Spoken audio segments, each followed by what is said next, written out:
स्वागत है आप सभी का एक न्यू वीडियो पर। देखिए रिसेंट में एमपी बोर्ड की तरफ से आपकी अर्धवार्षिक परीक्षाओं का टाइम टेबल जारी किया गया है। डेट्स वगैरह तो आपको पता हो ही गई है कि अगर आप गवर्नमेंट स्कूल से हैं तो आपकी जो अर्धवार्षिक परीक्षा है वो 6 दिसंबर से स्टार्ट हो जाएंगी।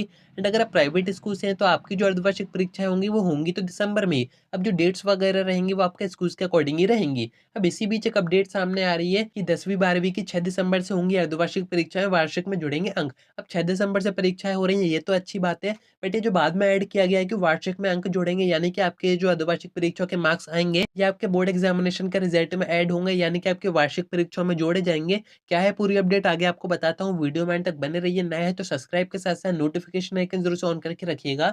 एमपी बोर्ड एग्जामिनेशन से जुड़ी सारी इंपॉर्टेंट अपडेट्स आप तक टाइम पर पहुंच जाएंगी। अब देखिए अपडेट सामने आ रही है, इसकी हेडिंग तो आप पढ़ ही चुके हैं। एंड अगर आप इस अपडेट को और ध्यान से पढ़ेंगे तो स्टार्टिंग में तो आपको वही सारी चीजें बताई जा रही है कि आपकी 6 से 15 दिसंबर के बीच में अर्धवार्षिक परीक्षाएं होंगी। जो 9th और 10th के जो टाइम रहेगा वो सुबह का टाइम रहेगा 9 से 12 का।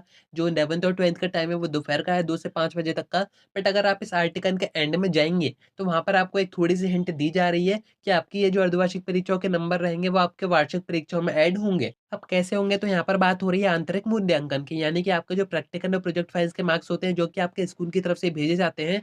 10th में आपके होते हैं 25 नंबर, 12th में होते हैं आपके 20 नंबर। ये जो नंबर होते हैं ये पूरे स्कूल के हाथ में होते हैं। वो चाहे तो पूरे 20 में से 20 आपको दे दे या फिर 20 में से 15 दें, 12 दें, वो आपके ऊपर डिपेंड करता है कि आपकी जो परफॉर्मेंस है वो कैसी है। अब देखिए ये जो नियम आया था वो स्टार्टिंग में आ गया था जब एमपी बोर्ड का ये सेशन स्टार्ट हुआ था। वहां पर भी मैंने आपको बताया था कि आपके जो त्रैमासिक परीक्षाएं होंगी, अर्धवार्षिक परीक्षाएं होंगी, इन दोनों ही एग्जाम्स के मार्क्स आपके बोर्ड में भेजे जाते हैं। जो आपके स्कूल्स रहते हैं वो एमपी बोर्ड के पोर्टल पर आपके जो मार्क्स है उनकी एंट्री करते हैं। अब इससे होता क्या है, आपके जो प्रैक्टिकल्स और प्रोजेक्ट फाइल्स के मार्क्स रहेंगे वो भी इनको देखते हुए देते हैं कि अगर आपके अच्छे मार्क्स आ रहे हैं त्रैमासिक में, अर्धवार्षिक में, तो फिर आपको प्रोजेक्ट एंड प्रैक्टिकल्स के मार्क्स पूरे दे दिए जाते हैं। अगर आपके थोड़े एवरेज आते हैं तो थोड़े कम दिए जाते हैं। इस तरीके से ये जो मार्क्स होते हैं वो आपके ऐड होते हैं। अब यहाँ पर अगर आप 12th में है तो यहाँ पर आपको ज्यादा परेशान होने की जरूरत नहीं है, क्योंकि आपके में ऐसा कोई नियम नहीं बनाया गया कि आपके जो मार्क्स है वो ऐड होंगे। पर जो बच्चे 10th में है तो उनके होते हैं 25 मार्क्स। तो जो आपका ब्लूप्रिंट आया था यानी कि अंक योजना आई थी उसमें अगर आप नीचे देखेंगे तो आपको बताया जा रहा होगा कि 5 मार्क्स आपके रहेंगे त्रैमासिक के, 5 रहेंगे अर्धवार्षिक के।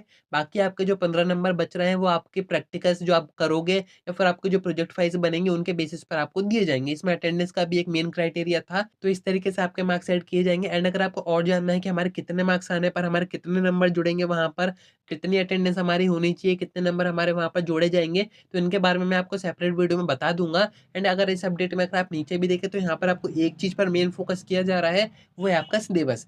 कि जो सिलेबस है वो अभी कवर हुआ ही नहीं है। जितना कि अर्धवार्षिक परीक्षाओं में आना है वही अभी पढ़ाया नहीं गया है गवर्नमेंट स्कूल्स में।